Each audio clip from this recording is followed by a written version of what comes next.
Yeah. They was sleeping, they was snooze on me.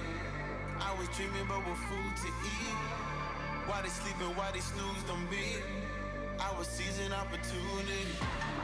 Now they don't know what to do with me. I keep going hard like I'm in puberty. Rebellions in my blood, there ain't no ruling me. Coming for the top, this is a mutiny.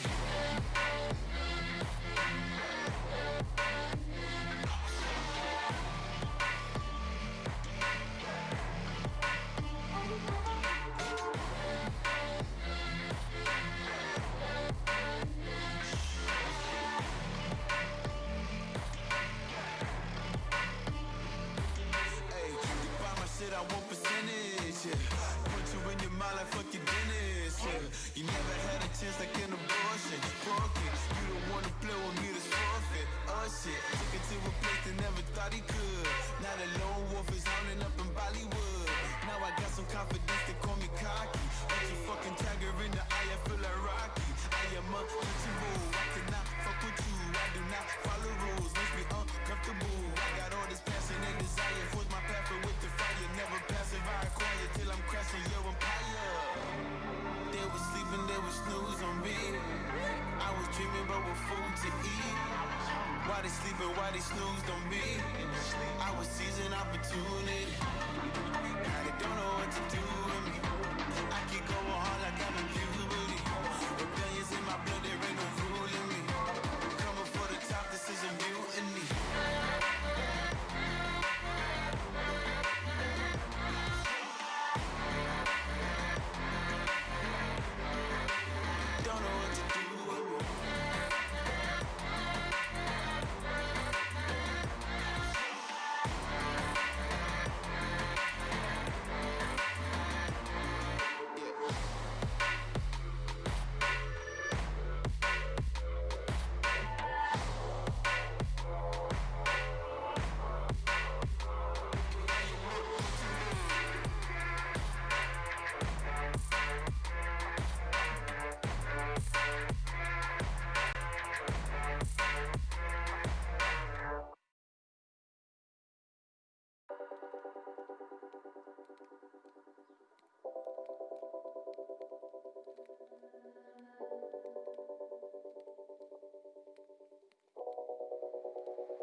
just turn around and leave me.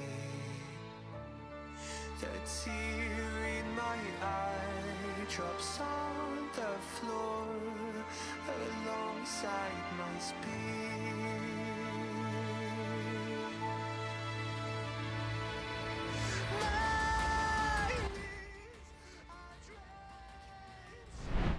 Hello, ladies and gentlemen, and welcome back here to another week of the CEA Dota 2 production. And this is going to be the playoffs going in. This is right now what's in your Warlock going up against the Social Network. It's going to be yet another amazing series here. And I am back with KChicktay, my friend, my comrade. It's been a while since you've been on broadcast. How are you doing, fam? I am excited. I've been off for 2 weeks now in the CEA league, and I'm happy to be back. We see what's in your Warlock taking on the Social Networth. It should be a great match. So what are you expecting to see now? It's been about 7 weeks. This is the seventh one we're seeing play out at this particular point in time. So a lot has happened over the course of this entire duration. Well, what do you think has been emerging more or less as like the dominant trends? What do you think is going to happen here today? Is it going to be anything different? We've seen some fun games coming out, but for the most part, people have been much more serious than would normally have expected for a charity tournament, right?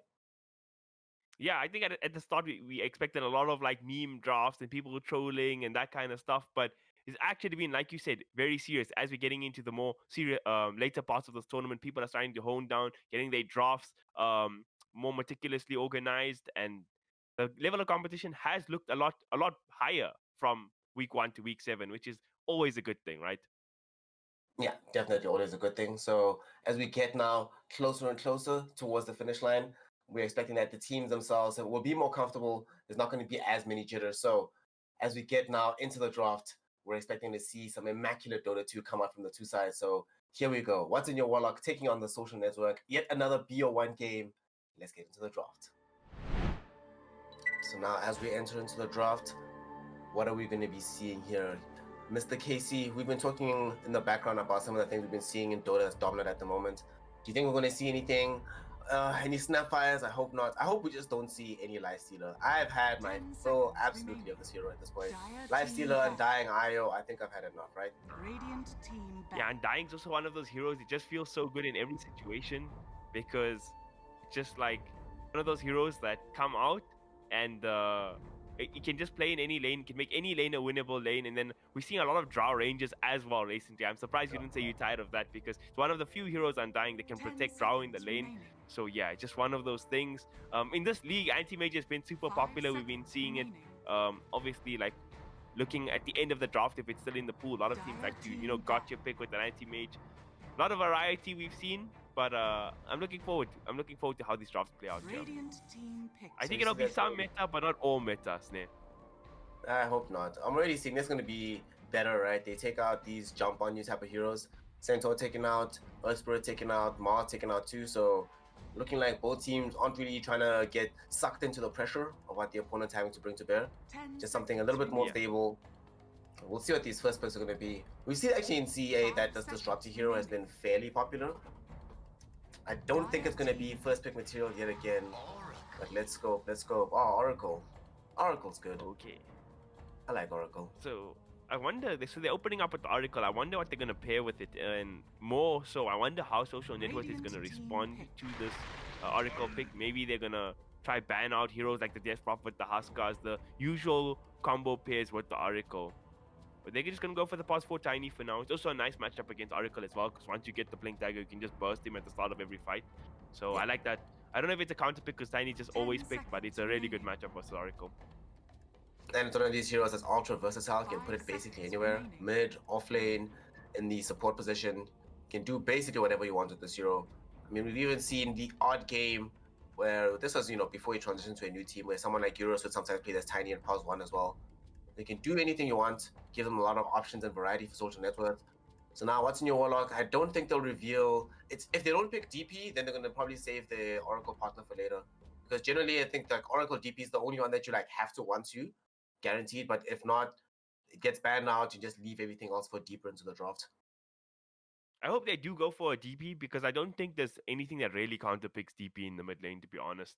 And even if he doesn't have the best lane, when you have an Oracle with you, you can always, like, you always gonna be scary in the game because you just press R and you're the biggest baddest hero on the map.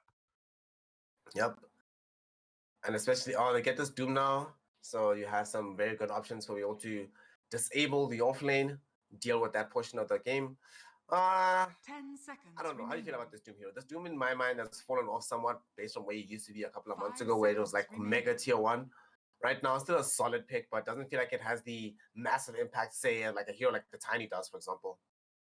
Yeah, I think like you're seeing a lot of how teams have been utilizing the offlane. I think one of the most common pairings I've been seeing is like Rubik Mars, where you have a lane, like you have a setup where that lane can't really lose to anything. It might not beat every lane, but it can never lose the lane. So you're gonna have a pass to use farm is secured. You have a pass 4 that can scale later on in the fight, and then you have a hero that can jump in and do things. 10 seconds Doom can remaining. do that, but like it's a very high cooldown related hero.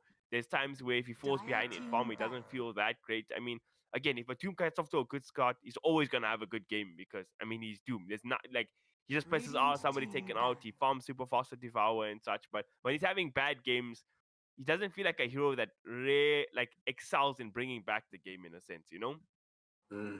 Another thing I was actually thinking is that this disruptor hero that we were talking about earlier does re-emerge for Source of Networth, but this is also a hero that can really complicate Doom's life if he's not having a 10 good game, seconds because then he remaining. has like zero reach. We've often seen that one of the big issues that Doom has in general 5 is being able to seconds get the appropriate remaining. reach onto the opponent.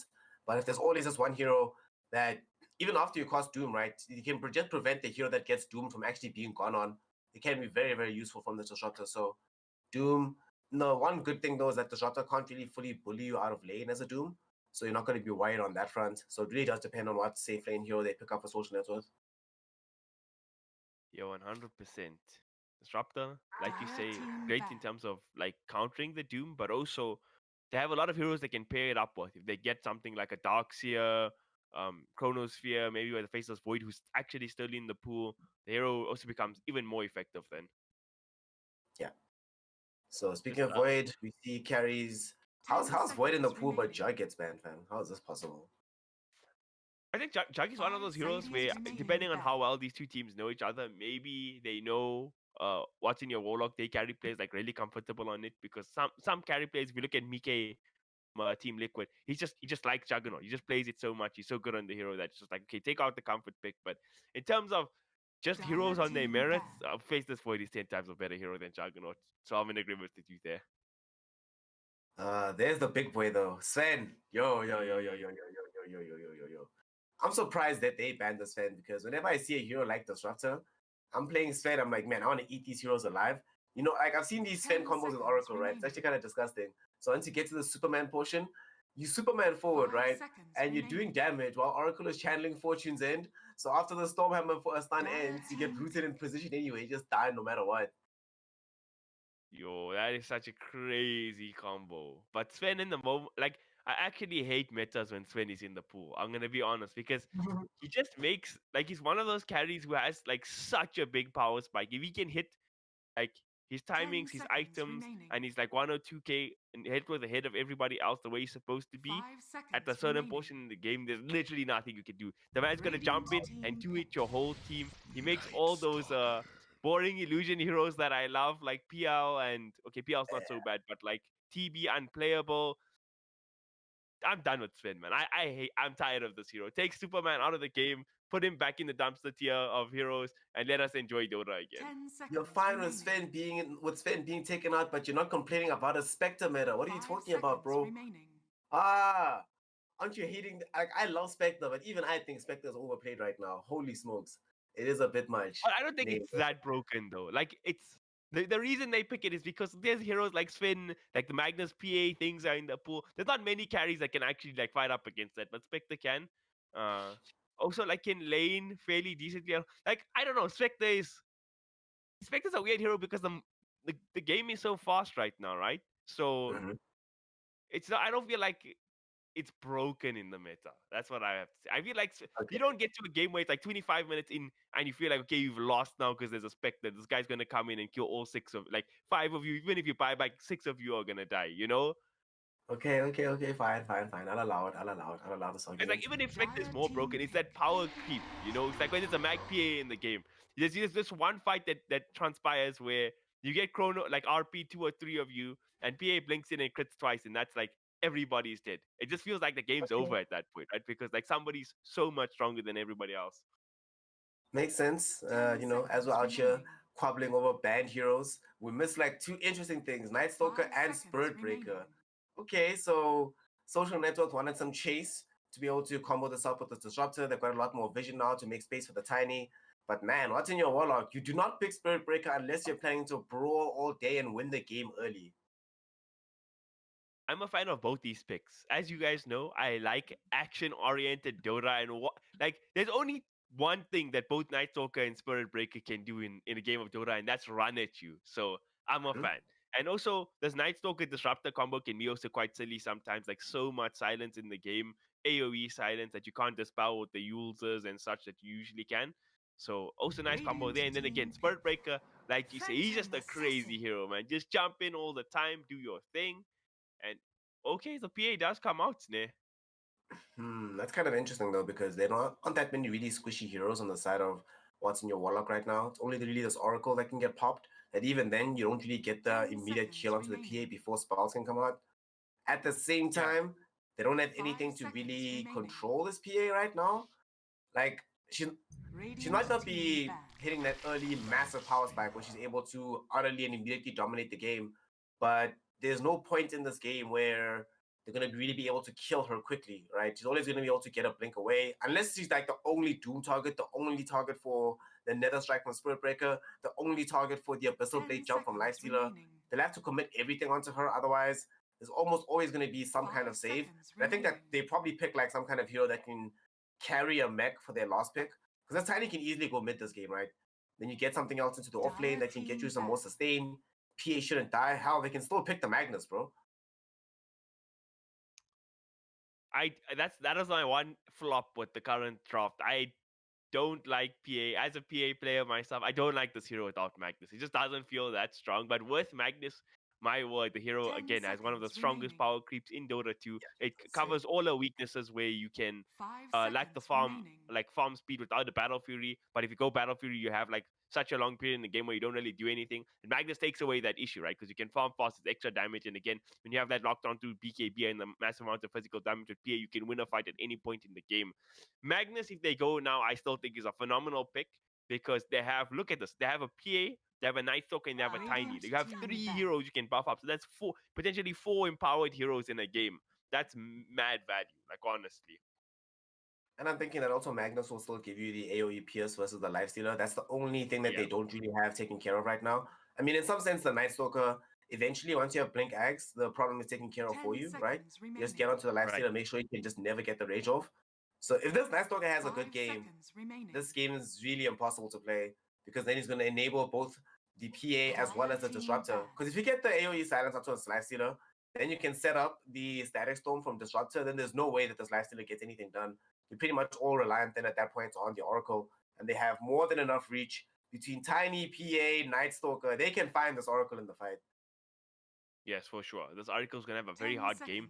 Does have good front line to protect him though. Again, you have Bara Spirit Breaker who are gonna be right in the thick of things. You're gonna have Doom who's gonna be by auras and blink. So he does have the luxury of sitting all the way right back, but man oh man, PA Night Stalker, like those are the two heroes that hate the backline the most. So what's the last pick here? They need a mid hero for what's in your Warlock. DP is He's still the still obvious not option in my bad. mind. Yeah, dude, DP is still so good because then it gives them the counter silence. It's a hero that sits far enough back that it's going to be some difficulty, like you mentioned, getting to her past these three beefy heroes in the front three. Just pick DP. Okay, Zeus. I mean, sort of a similar thing, right? Yeah. This is more of team fight and less pressure on objectives, less laning prowess overall, I mean, and is less Zeus more team fight than a DP? like consistent team fight, because DP can only fight when you have X. If you don't have X, you can't really fight with the DP. Zeus can always fight, no matter what, right? You're always really scared of like encroaching upon his Zeus. I guess there's a lot more brawling potential with like Spirit Breaker Zeus than the high cooldown of a Death Prophet. And Social Network, they go for Queen of Pain as their last pick. So I think this game for Social Network comes down a lot to how Queen of Pain's lane goes in the mid lane because she's the like biggest tempo controller. Zeus is more of a greedy hero. So if Fly All Bro can get the advantage of a hybrid theory, kill him once or twice in the lane, like she could just take over the game long enough to then wait for PA to come online, and then once you hit that ultra brawling stage, you can just pop off. I also like the Queen of Pain pick against Spirit Breaker because one of the few heroes doesn't really mind if she gets charged because she can just blink away. Not a bad pick. I would have still liked to see Magnus. I think Magnus would have been like that was the gotcha pick for Social Networth, the way DP was for what's in your Warlock. I'm kind of concerned about the damage potential on Social Network with this Queen of Pain coming up. One of the reasons I really wanted to see the Magnus was that even without RP, you just need to have RP, and you immediately have the team fight advantage because you know that once you cast that spell, you will guaranteed have enough damage to win the fight after you give their power to the PA. But with the Queen of Pain, there's no guarantee that every single time she casts Sonic Wave, that represents a guaranteed kill in the middle of the fight. I don't know, fam. I'm not sure. Like, I get that. I can understand the pick, especially for how it's going to set the tempo for the earlier portions of the game.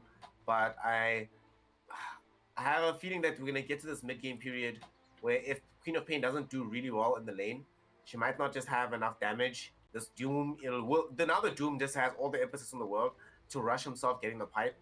Because he knows that, okay, it's going to be a while before PA is actually going to be in a position to be one-shotting us physically. Doesn't have a Magnus, doesn't have any kind of Ogre steroid or anything like that. So all we have to worry about for the early to mid-game is the massive magical damage coming from the Night Stalker, Tiny, and Queen of Pain.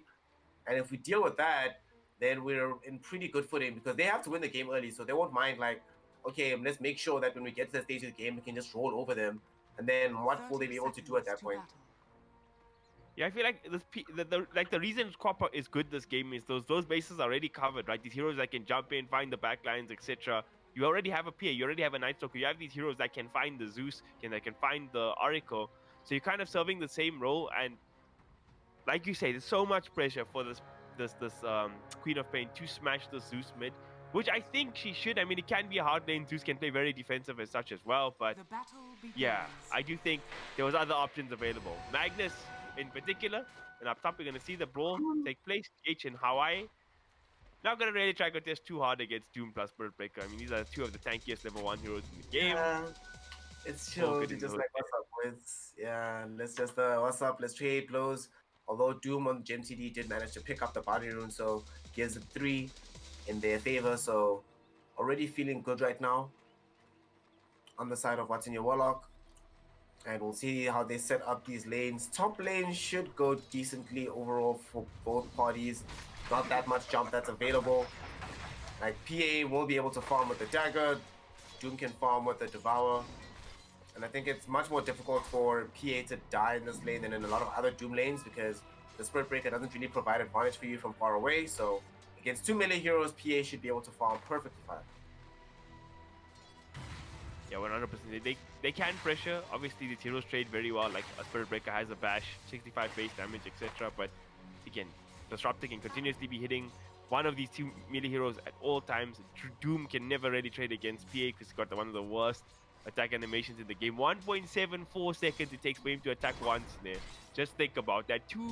Almost 2 seconds if you're rounding up. It's ridiculous. Speaking of things that are ridiculous, look what's happening mid so far. It's not been a fun start. Okay, it's fine. Okay, he equalized under the next wave. He's cool. Wasn't looking that good at the beginning for the Queen of Pain, but she's now doing perfectly fine. Zeus was actually forced underneath the tier 1, so he popped a lot of damage. So he was actually forced into salving first. Although Pop doesn't actually have a salve in this lane. Either way, things going decently well. Oh. So hard to deny against Zeus because always has that Q potential. So Queen of Pain went 2 in Dagger. This Dagger build kind of got nerfed or not in the last patch, the patch before that. But if he wants to keep on pressuring and having a chance to kill in this lane, I think it's probably the right decision. So that was not the greatest trade for my old bro there. Yeah, I don't know against Zeus, boss. Zeus damage, I don't know. Nah, I think it's kind of a bad decision in that regard. Bottom lane though, the one lane we haven't spoken about just yet. We saw a little bit of action just here, a toss flying out, but everybody's still going to be a-okay. Just farm festival. Neither hero can really stop the other from farming that much. Night Stalker will get underfarmed because there's more harass coming in from the Oracle. Oh, up top, puts his first blood onto Hawaii. Just gonna make it out. So yeah, I just want to go back to this like matchup with going the 2 in Dagger now. It also puts you in a really bad position if you don't kill Zeus because the way Zeus is playing now, maxing the Q. Oh, decent amount of pressure. He's got the blink. He's going to go for it, man. No, that's actually no. That was No, they that had was a the very right fire Zeus. Yeah. He didn't have enough mana for both Blink and Scream. He only had enough for one, so And, definitely. and with the Zeus's fairy fire, you probably would have survived anyways. Yeah. Oh! Oh, Gonna okay, try it's for going it. this time. Yeah, it doesn't make it happen. Does get Forcing charged out up so much now. regen out of the Zeus.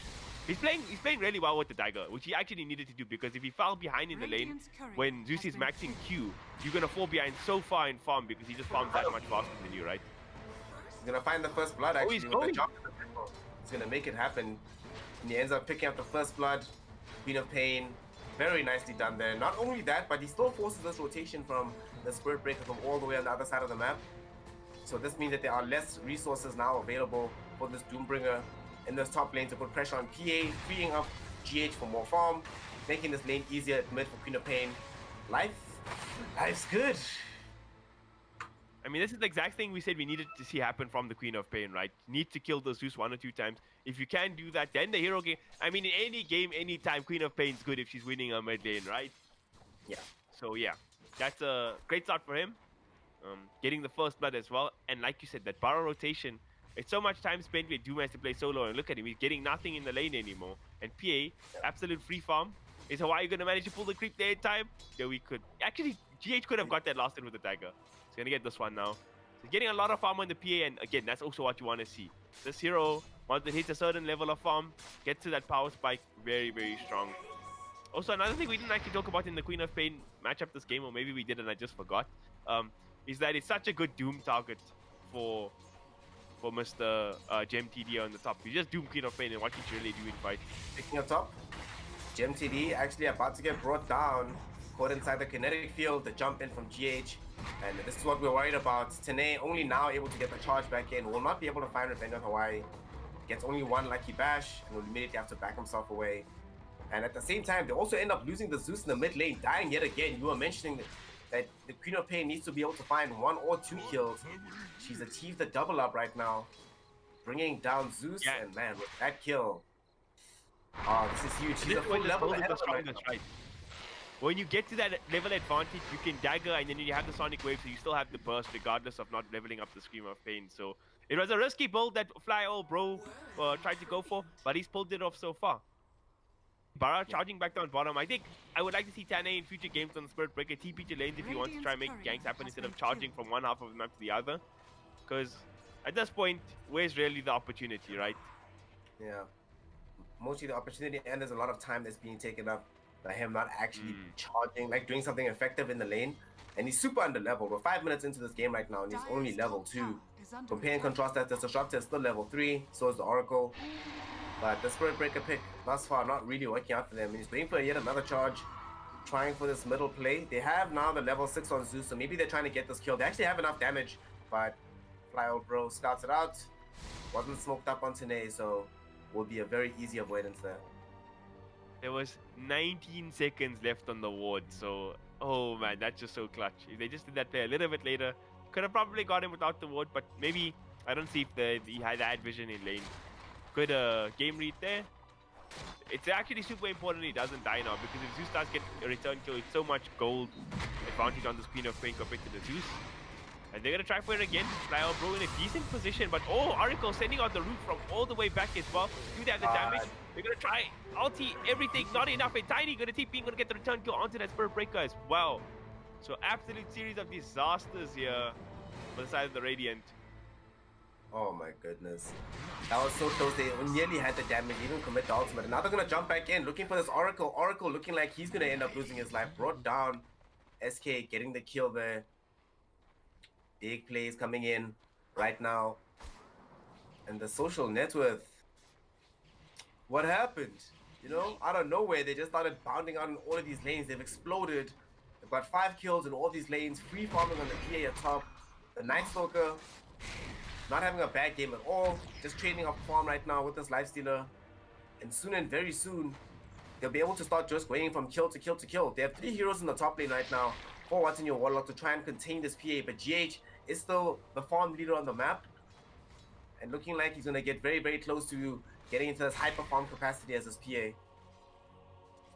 So, like we spoke about the pros and cons of the dagger versus Stream of Pain build for the Queen of Pain. This new build on Zeus where you max the Q, much better for farming, much more mana efficient, etc. than how Lightning Bolt has been nerfed now. But without it, there's such a lack of damage. Like when they try to dive the Queen of Pain on the tower, like sure you have your ulti, but 150 damage from Arc Lightning and like 200 or 300 from ulti is not that much, right? So No. yeah, the burst potential from Zeus very much lacking at the moment. Definitely not the same amount of potential and the damage that'll come out. And the thing is, he is very far from being able to pick up the levels and the items to bridge this gap, given how this mid lane is panning out for him.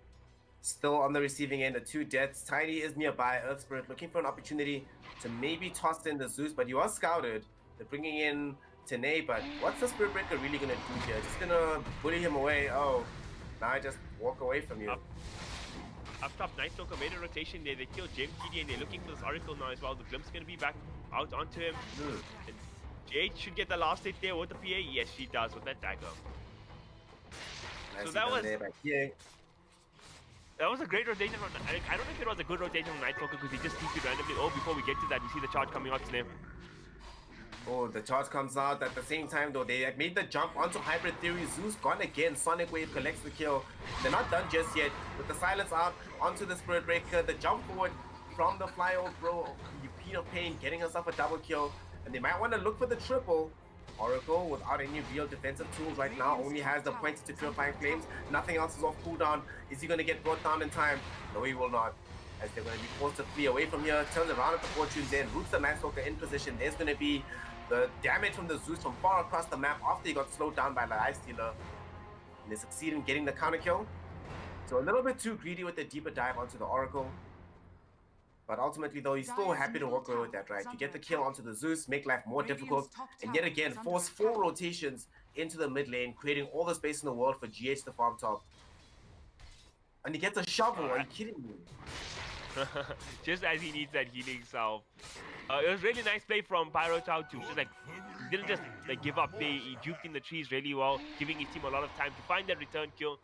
Because if he didn't, that was even just a right clicks alone, they would have probably killed the level 4 Oracle. And now Fly Old Bro getting charged up, but again, there's no Lightning Bolt on Zeus, so there's no damage. I mean, this is the right build, this Arc Lightning Bolt. Don't get me wrong, but the hero is a very different hero now in terms of playstyle. You're gonna pop the haste to go kill Bara's courier with 2 wards on it.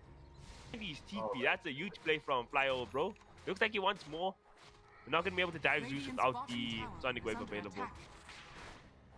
Now though, let's just take a quick look at what the offlaners are up to. Both of them just quietly farming away. Night Stalker has been involved in several kills on the map.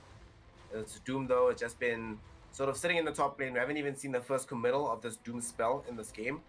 So we were talking earlier about how you think that one of the better targets is going to be this PA. At the same time though, Queen of Pain is also a phenomenal Doom target. So he's going to have his work cut out for him in terms of who's going to be the main one to disable in the fight, because both of them have actually had pretty good starts to the game. I mean, look at this. Look how close PA, like the Queen of Pain is to picking up this full Orchid. I mean, the price reduction definitely going to come into play here because she basically almost has it. Man, a Fly Old Bro, like, again, Queen of Pain is one of those heroes, and it goes bad, it can look real bad, but when you play it like this, man, this hero is just, he's playing it to perfection right now. You can see it's one of his comfort heroes, and it's like what you want to see from your mid players. Super confident, ready to make plays, and he's doing the most right now. Up top, Doom going to try to commit onto Hawaii here for the kill, but without the Doom, not going to be able to find that kill. I would like to see them try rally around Gem TD to make a play with this Doom. It's up and available. Yeah, they're not going to be able to do that, unfortunately, so they just stay back. We'll watch things happen. That's also a frustration for them right now, right? They haven't actually been able to play aggressively at any point in any of these lanes. They've been very, very defensive, but the main issue is that there's no pressure being applied to these towers. Bottom, they just sort of pseudo-charge onto the Night Stalker. Lifestealer coming in, play the Platypus, maybe wants to make a play here, but the committal of the Darkness is gonna skate away over the trees. They even use the Thunder God's Wrath for that, okay. Oh, Darkness is such a long cooldown. It doesn't feel so nice to use the Dark Ascension when you can't get kills. But he's running mid. He's like, okay, I popped this thing. Let's put it to use now.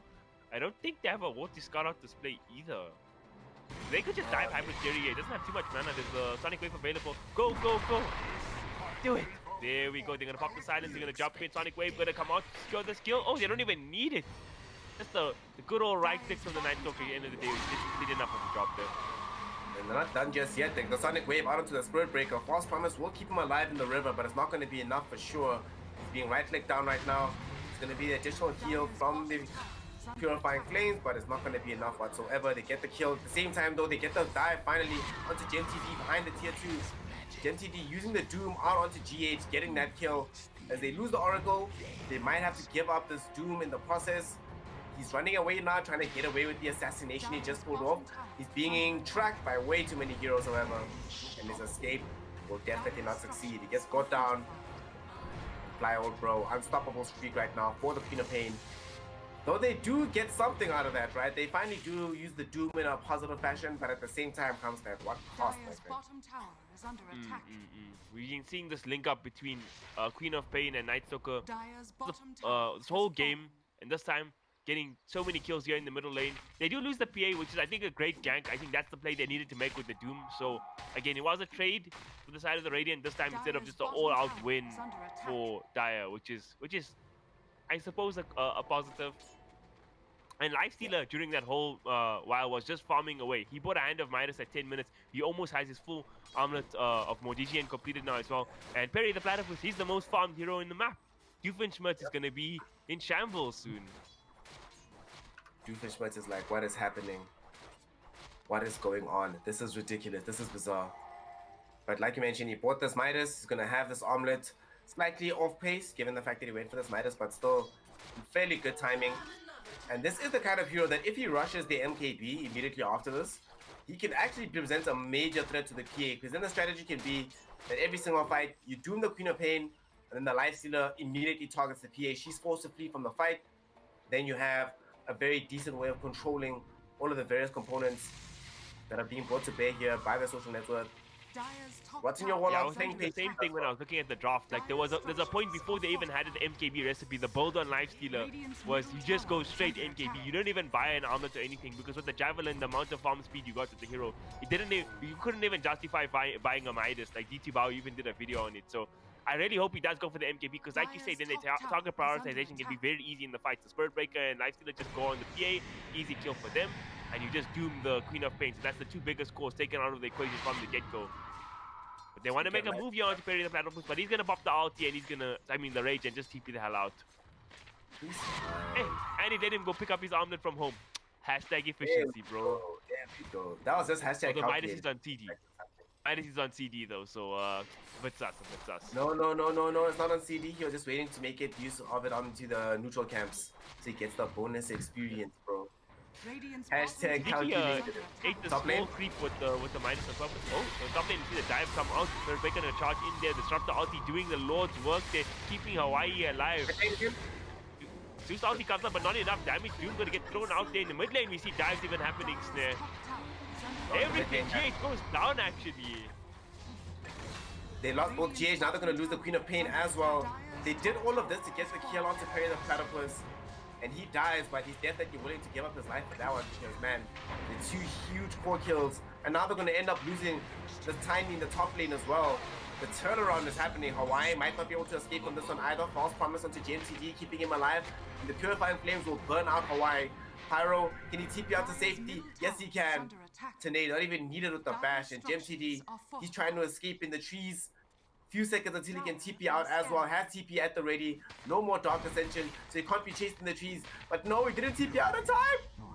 Oh no. Gets found. Oh man. He goes down, but how huge was this last minute? The side of the Radiant. They got 2 kills on the 2 biggest scores, GH and the Queen of Pain. Before we even get to that, PA might be in trouble again. Okay, no, GH will be okay. It was a 7-kill streak on the co-op. They kill the 2 supports up top. They get the tier 1 tower. Yes, they lose their Lifestealer, but they made almost a 1,700 goal swing and a 4,000 experience swing during all of that. That is massive. Pretty massive indeed. They get pretty much everything that they need out of that fight. And after making that happen, now the game is a lot more even. It's a lot more reset afterwards, because we still have the farm leader overall being this Lifestealer. But the important thing is now that bought a lot of time for Zeus. He now almost has his BTs. He hasn't died in a while, which is great. We have a charge onto Hawaii, so maybe they want to try and find another fight in the top lane. But that seems a bit ambitious at this point. Radiant's bottom tower. What do you is think under about this attack. decision?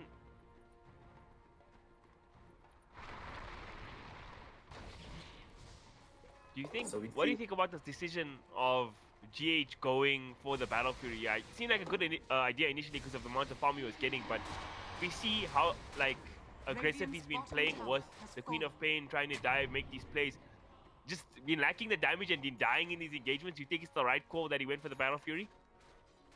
Battlefield is one of these finicky items where even when you have the Magnus in the team, you probably still need this item on this hero to be effective nowadays.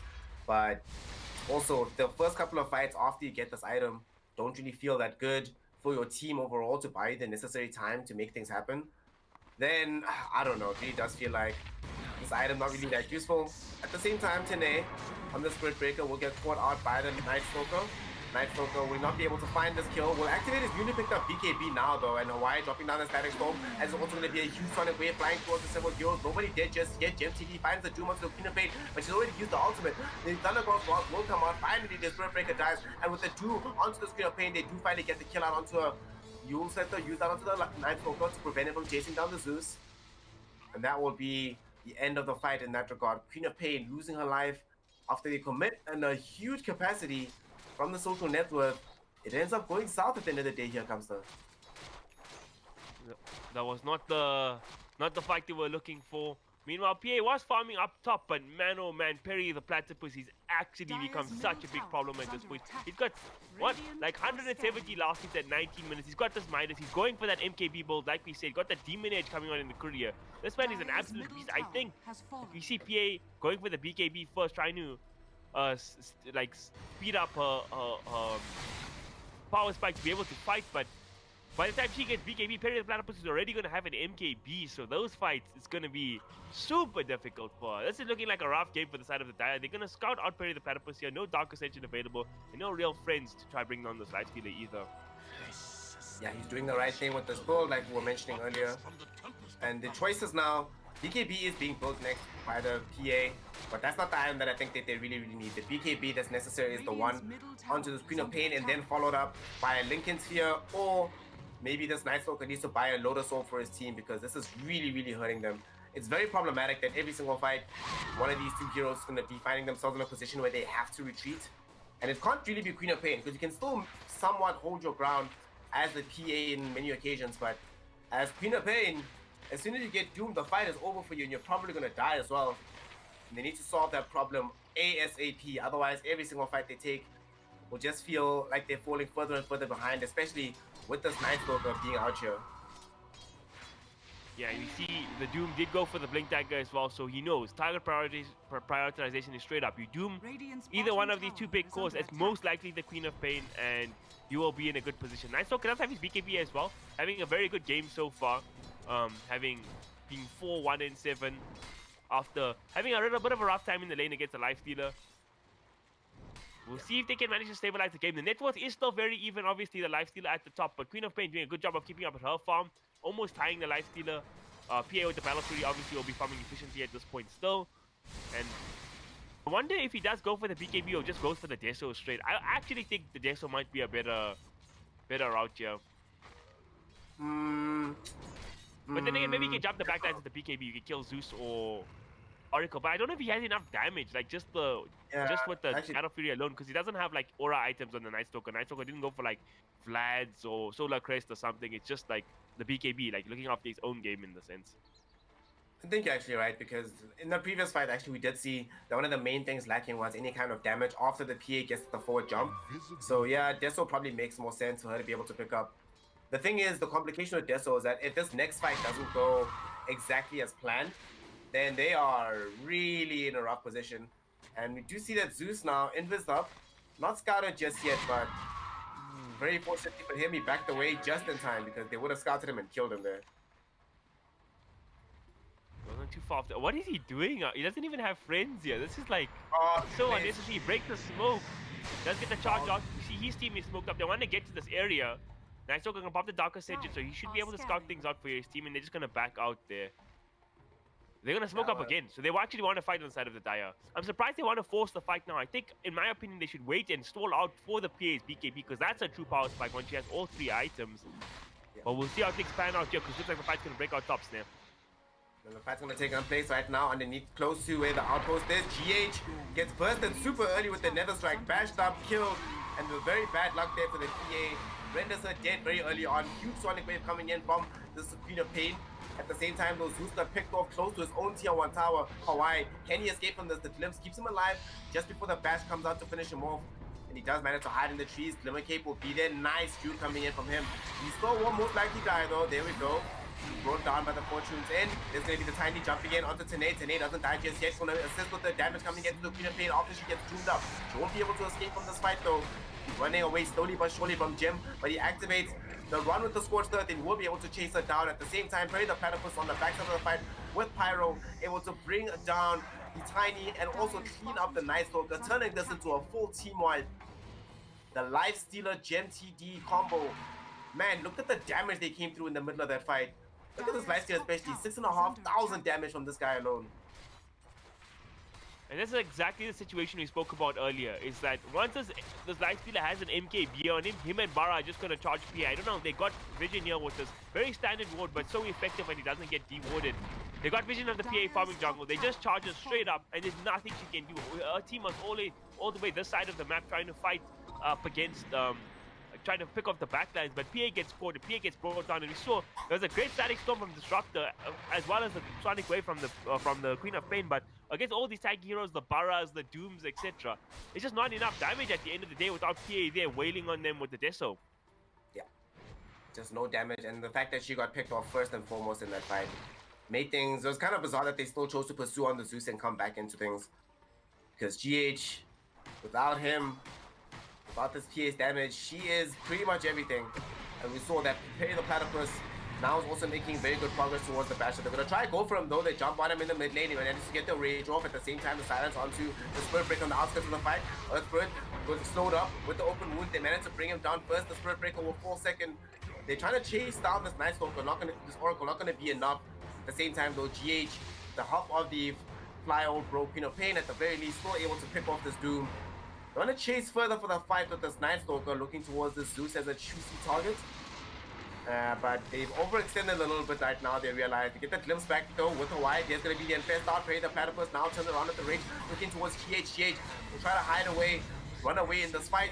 So Perry the Platypus turns his attention back towards the supports, back towards the offlaner, brings them both down and secure a double kill. And now GH, completely isolated. Fortune's End will catch him out right after he at least manages to kill the Zeus.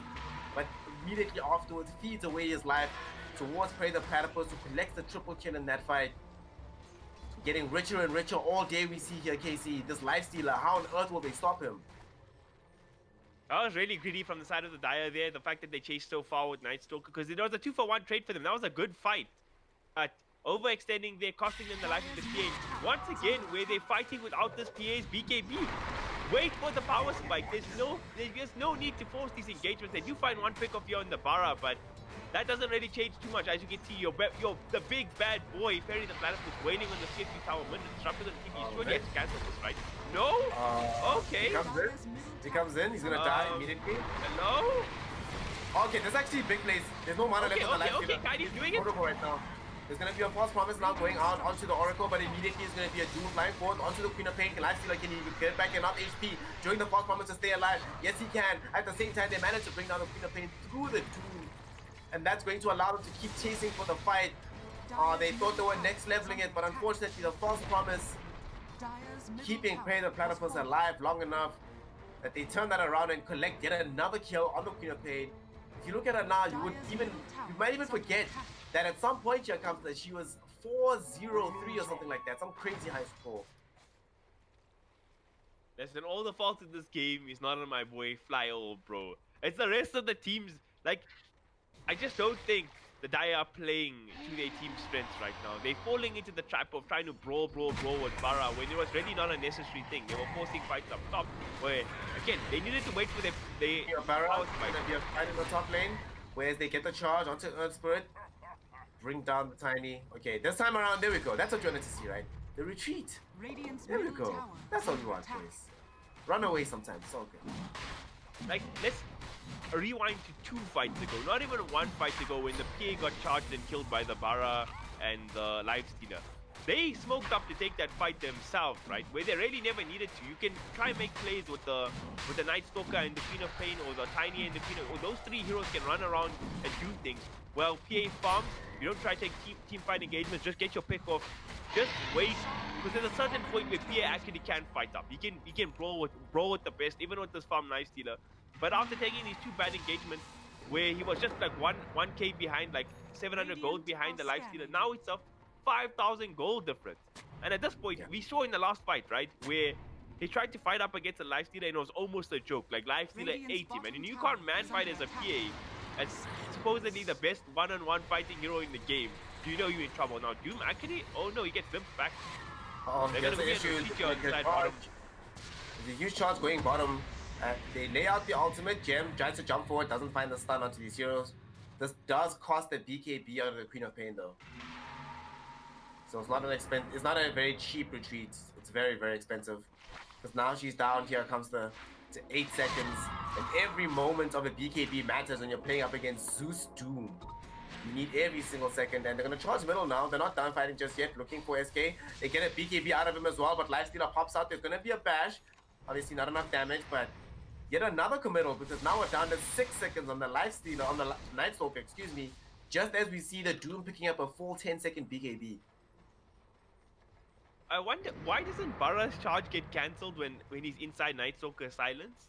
Like, that doesn't make any sense to me. I mean, I guess if you get orchided when you charge, it doesn't stop either, right? So how it functions, charge.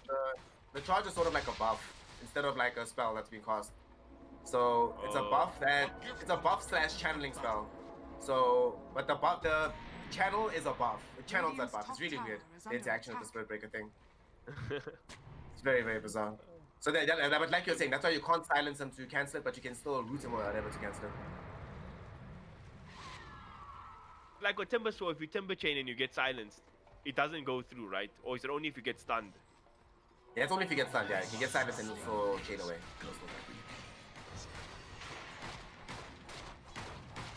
Down bottom, So, he finally has the BKB and working towards the Satanic. I think she does need the Satanic actually at this point if she wants to fight up against Lifestealer, because Lifestealer is, I don't even know if it helps. Lifestealer has Bash and almost a full freaking AC at this point. Gosh. Lifestealer is super stacked. This Midas has definitely paid off for pairing the Platypus. Don't try this at home, kids. But if you do try it and it works out, you'll feel like a genius. But this build makes life extremely difficult for the PA. And to make matters worse, after he finishes this AC, he's going to go back for the Abyssal Blade. So then you also have that instant disable. And speaking of, they found a target. They got a charge going. Hawaii, nice to know you, buddy. Does he have TP? No TP available either. Yeah, you're dead, mates. Dead. They're not touching this yet. SK might die as well. If he doesn't BKB TP out, they cancel the TP with the lightning bolt. Okay, they don't have vision. They don't see him right now. Oh, that's so greedy. Use SK? the creep. Radiant's middle tower SK? is It's fine. under Space attack. created. Space created. Okay. Hashtag space created. He's just drawing the aggro now. He does know that has Bird Breaker, right? And this hero does have an ultimate, but it's chill. He gets out. I feel like they could have committed for that one. From like what's in your Warlock, but it's chilled. They get the kill that they really wanted, and most importantly, they found the space to be able to push out this bottom lane and parry the Platypus. He finishes his Abyssal Blade, and the AC is also not too far away. Wait, did he get both? No way. Okay, just Abyssal. Oh, so he went for the half. Are scanning.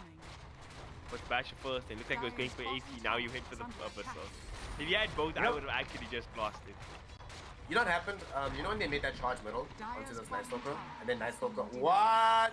So sick. But when Night Stalker BKB and was able to escape, he was like, okay, fine, I'm changing my mind right now. I want to Abyssal Blade so that can't happen again. He wants that every time he invests into a target, he's also able to catch one of these BKB targets. Speaking of BKB targets, GH commits to the BKB but caught with the Nether Strike. Are they going to fight for this? Tanya almost dead right now. Gem TV also commits BKB. The Abyssal Blade going back onto GH, getting doomed up as well. The PA won't be able to man fight through this when they get brought down. GH, that's a 10-second BKB, my friend. And now Hawaii is also going to give up his life for this one as well. Getting Perry the Platypus a double kill. And they're not done because they're diving forward. They want more kills. Gem is able to at least get the kill onto the Doom as they back away. That was with the help of the DD route.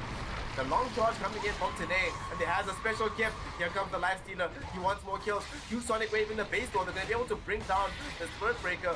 Life Stealer, maybe you've overextended, buddy. Buyback will come in right now from the PA to try and man fight through this, but look at this planet, the platypus manning up to everybody and killing them all inside their own base. Life Stealer mans up as the Aegis expires, gives him back half his HP as he literally walks out of their base. What the hell just happened, Casey? Clip that and put it on YouTube, boys, because that was insane. I was like, okay, this is how the Dire come back. It doesn't look like close to me, but it ain't done just yet. He wants more. He's going to jump in and try and go inside. He doesn't have detection, unfortunately, but he's going to find him eventually. Going to chomp him back down. Oh, Tiny surviving on 40 HP. He'll be alright. Wow. They don't have Cliff, unfortunately. Otherwise, Oracle will be taking an earlier under these tier 4 towers. And I wonder if they know they need to hit the base at some point. They're going to get to it eventually. 4 heroes dead, no buyback. This might be the game here and then. Man, that was so manly, Snare. So manly. Airy the platypus. Agent P is out here. Hawaii, yo, you are playing with your own life, coming this close to parry himself. Oh my goodness. And also, we were talking about how we're going to lose our mind with the timings of his items. He has the 4 AC now. And inside the base, they're going to claim their first lane of racks. Easily able to take this down. Behind Perry the Platypus. Big plays coming in from the man. Are they going to get 2 lanes here? It's 30 seconds without a Tiny, 30 seconds without his PA. You know there's no Sonic Wave for a while as well. So why not? They please take the tier 3 tower. But they're going to rather turn their attention back towards the Night Stalker. They bring him down. Fly old bro. Activates the BKB, looking for the fight, but can't really find anything. Has the Lincoln Sphere, so he can't get Doom. But unfortunately, there's not even a Doom available, and as it comes back, they'll just save it for the PA. And the second laner Rax will fall for sure here. Second laner Rax same. Are they going to go for more? Wisdom Blade will be back up on life in 10 seconds. Looks like they're going to want to go for the top lane. Zeus did TP back home though, so it's gonna say, oh no, he does have TP puts away. Oh no, 20 seconds cooldown, 20 seconds cooldown. So probably don't want to force anything without their Zeus there. Large portion of their magic damage. Bury the Platypus, he feels comfortable enough to farm in the enemy base though. Not too many worries in his world. Perry is out here. He can do whatever he pleases, whatever he wants, anywhere on the map. They might just wait for the next Aegis, which might respawn in the next 40 seconds. For now, claiming Outpost seems quite as good. And extend your massive 20k net worth lead that they've been building up. The experience now is greater than 20k, it's about 25,000. And in almost every way, they're just bossing this matchup. And the complication is that doesn't really feel like they're any closer to resolving the problems that got us here. GH, his farm has fallen off a cliff. The same is true for Fly Old Bro.